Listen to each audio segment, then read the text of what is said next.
Está começando o programa Conexões Espiritualidade e Cotidiano. A boca fala daquilo de que o coração está cheio.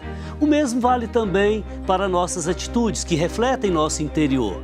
Mas a violência é por vezes como uma erva daninha, alastra-se e permeia vários setores da sociedade.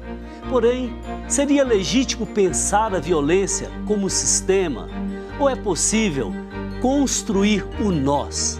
Para conversar conosco sobre a violência como fator psicossocial, hoje recebo Claudemir Francisco Alves, professor e membro do NESP, Núcleo de Estudos Sociopolíticos da PUC Minas. E você, como sempre, pode participar conosco pelo WhatsApp 996428473 ou pelo telefone 3469-2531. Tudo bem, Claudemir? Olá, Padre Márcio. Boa noite. Então, boa noite, seja bem-vindo. Muito obrigado. Então, a campanha da Fraternidade desse ano nos convida numa estrutura, assim, dialogal, uma estrutura permanente de comunhão com todo o povo cristão, com toda a igreja, porque a CNBB, digamos, é uma instância prevista no direito canônico como instância colegiada. Então, nos convida à fraternidade e à superação da violência. Então, na visão psicossocial, o que é violência? A violência, deveríamos trocar a palavra violência por uma existência violenta. Na verdade, é um modo pelo qual nós nos socializamos com as outras pessoas. Quando nós nos sentimos ameaçados e passamos a nos preocupar com a segurança, isso significa que nós já estamos pensando as nossas relações com as outras pessoas a partir da violência. Da mesma forma, quando nós falamos em paz, não existe propriamente a paz, mas existe a cultura de paz.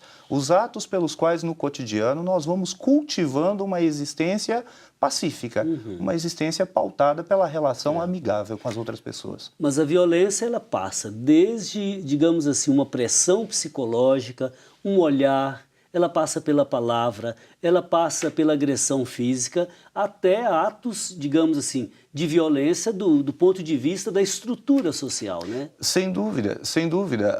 Quando falamos que a violência é um fenômeno psicossocial, estamos dizendo que ela não é algo que nos afeta apenas de fora para dentro, mas nós mesmos, nas nossas as atitudes que nós elaboramos no cotidiano, reproduzem estruturas violentas, reproduzem modos de socialização com as outras pessoas pautadas na violência, na agressão, na supressão de direitos, por exemplo.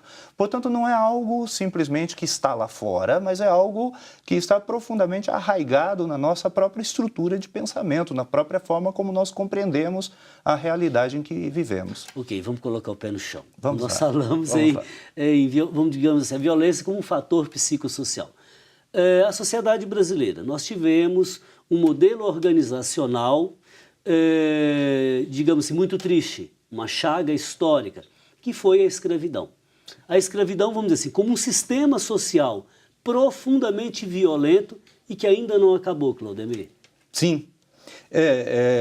No cotidiano nós temos a sensação de que a libertação dos escravos, que se deu há mais de 100 anos, parece tempo demais.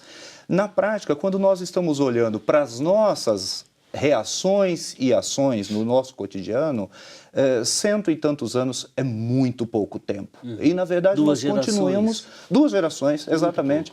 E nós continuamos reproduzindo modelos desiguais, modelos segundo os quais haveria pessoas superiores e pessoas inferiores. Como se nós nascêssemos bons, para ficar dentro do exemplo que você trouxe para a discussão, como se nós nascêssemos bons por sermos brancos e alguém nascesse mal por ser negro, como se nós fôssemos bons ou maus ao nascer. Olha, recentemente eu presenciei a seguinte cena. Uma propaganda de um ator negro dizendo assim: você sabe quando começou o racismo? Alguém responde: quando você nasceu. Muito triste. Ou seja, a violência como sistema no Brasil, ela existe. Eu acho que ainda no racismo, ela existe nos preconceitos, ela existe institucionalizada politicamente. Por exemplo, você pode discordar porque você é do NESP, não eu, tá? Por exemplo, uma pessoa que nasce em condições inferiorizadas na sociedade, na periferia, por exemplo. Olha, ela não tem educação de qualidade, não tendo estudo de qualidade, ela vai ter subemprego quando tiver. o subemprego não lhe dá condições dignas de vida, ela tende, digamos assim, a entrar na espiral da violência. E isso é institucionalizado socialmente. Sim. Tradicionalmente, uma certa linha da sociologia chama isso de violência estrutural. Uhum. A violência estrutural é exatamente esta exercida não por um ato isolado, não por um fato episódico de violência apenas, como ser assaltado na rua ou sofrer um estupro ou uma tentativa ou um homicídio real. Mas ela acontece na forma como a sociedade se organiza, de modo a manter um determinado cidadão longe dos direitos que ele deveria ter. Então, ele não tem uma boa educação, ele não tem uma boa assistência médica, portanto, ele está permanentemente sendo violentado na medida que os seus direitos lhe estão sendo negados. Sobretudo aqueles direitos, diga-se, garantidos na Constituição Federal. Sim, perfeitamente. Tá? Agora, Claudemir, o ser humano é naturalmente violento, ele tende a exagerar na força contra os outros, ou isso é um aprendizado nos meios digitais, nas redes sociais? O que você acha? Uma análise um pouco mais profunda provavelmente nos levaria a dizer que há um pouco das duas coisas. Há um pouco das duas coisas. Ou seja, o homem pode ser lobo para o homem, né? Certamente sim, mas sobretudo o que há de mais importante não é o que nós somos ao nascer, mas o resultado das decisões políticas que nós vamos tomando no cotidiano, os resultados das ações sociais que nós vamos tomando. Isso faz a pessoa que nós somos propriamente, e não apenas aquilo que éramos ao nascer. Tá? Há uma tendência muito forte, quando nós falamos de violência, a tratá-la como se ela fosse apenas um problema moral. Existem pessoas boas, existiriam, segundo essa perspectiva rasa, né? Pessoas boas e pessoas más. Más seriam aquelas que praticariam os atos de violência direta. Tá?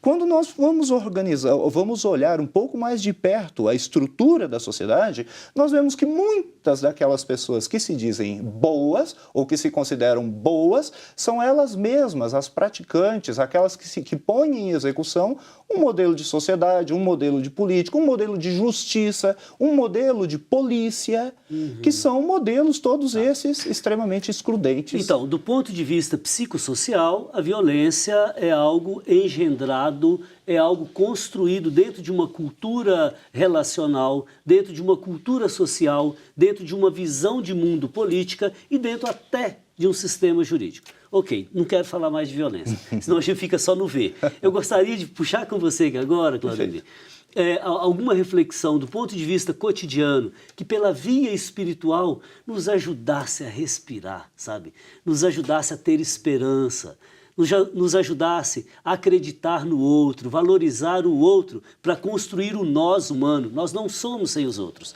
Então, do ponto de vista cristão, a campanha da fraternidade diz: vós sois todos irmãos. E de fato somos. Até do ponto de vista social, se existe quem oprime, existe quem é oprimido, um sustenta o outro, um não existe sem o outro, estão na relação. Então vamos lá. Você acha que, por exemplo, num convívio familiar, num convívio no ambiente de trabalho, é possível, ao invés daquela violência tácita ou da violência de palavras, construir relações saudáveis? Sim, veja, você me convida a passar do ver para o julgar. Isso. Aquilo que mais me encanta na proposta cristã é a chamada teologia do reino. Né? O reino de Deus é a responsabilidade de cada cristão. De cada cristão. Ou seja, eu devo construir uma parcela do reino. Na medida em que me identifique com o cristianismo, eu preciso construir o reino de Deus no meu metro quadrado, no lugar onde eu vivo. Não é? Então não há possibilidade de eu viver o cristianismo como se fosse uma ideia meramente espiritualizante e separada das outras pessoas. É fundamental, esse é o grande dilema. Não é a primeira vez que a CNBB sugere o tema da violência em uma campanha da fraternidade. Quando nós percorremos os diversos temas escolhidos desde 1964, quando as campanhas da fraternidade tiveram seu começo, em vários momentos esse tema foi apresentado. Me parece que é extremamente importante que os cristãos envolvidos nesta campanha se convençam de que há problemas que nós não resolvemos sozinhos, nós não temos como resolvê-los isoladamente.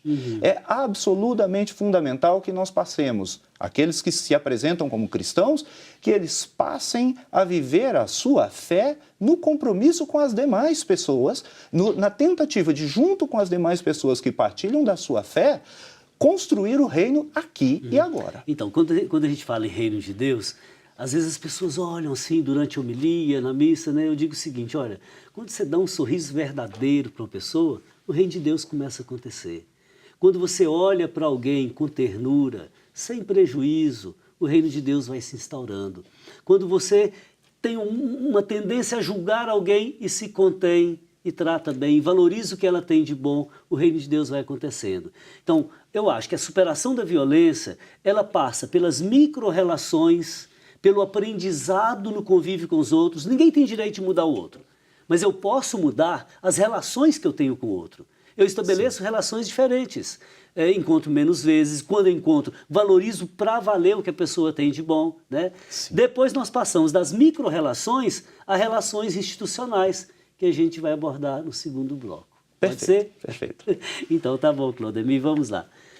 Onde está o teu tesouro, aí está também o teu coração. Onde se encontra o seu coração agora, onde você o coloca? Na paz, na tranquilidade ou em outras vias? Vamos falar mais sobre isso daqui a pouquinho.